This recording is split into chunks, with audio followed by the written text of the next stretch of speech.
De Tjerkemierskip in Wietmarsum is maar liets en vergriezet. Het gebouw had onderhoud nodig. De verkeer en het daarna goedkoop veromhieren is een goede deal, vindt het parochiebestuur. Nu kunnen we de kerk weliswaar dan verkopen, maar in gebruik houden. En zeker voor, wij verwachten 10 jaar. Lijkt ons een winst. Waardoor we dus ook als het ware het hele vraagstuk van de gebouwen hoe verder nu 10 jaar kunnen parkeren. Gewoon aan de slag gaan als geloofsgemeenschap, proberen er het beste van te maken. Ook ten dienste van de hele gemeenschap van Wietmarsum en eventueel het AZC.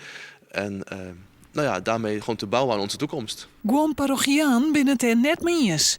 Ze willen net voor de microfoon reageren, maar in een passenbericht schreeuwen ze. De parochianen voelen zich respectloos behandeld. Een meerderheid van de leden wil wel zwaar verkeer. Er zijn 51 mensen. Ja, daar zijn dus 50 wien dus net in wiet. En we hebben het vragen, degenen die bedenkingen hebben, die twijfelen de haan omheen. Toen kwam er geen enkele haan omheen. Ja, voor ons is belangrijk om, denk ik, voor ons allemaal te blijven zien. Het gaat ons allemaal om hetzelfde. De toekomst van onze geloofsgemeenschap. En we hebben heel goed begrepen als parochiebestuur dat het gebouw heel dierbaar is. Voor ons allemaal. En juist daardoor kunnen we nu volgens mij in tegemoet komen. Want het gebouw blijft gewoon behouden. De gemeente van Zuidwest-Friesland moet nog besluiten over een eventueel AZC. Daarom willen de lulke parochiaan dat de verkeer nog net rogeert.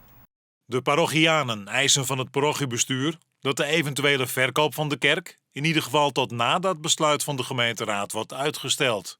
Dat bad ik. Alleen als er een AZC komt, gaat de deal trouw. Een besluit dat ik voor het parochiebestuur net makkelijk is om te maken. De beste oplossing bestaat net. En je moet ik net denken dat je een mast hier die 4 is om een kerk te verkopen. Ja, waarvan ik weet dat er dus in Wietmarsum mensen binnen die dubbeltjes en kwartjes bij elkaar garen hebben om die kerken in stand te houden. Die er dood binnen, die er trouwd binnen. Ja. En van het familieleden die ik daar begroven binnen. Dat is geen hobby, geen lauwe een potje klaverjassen.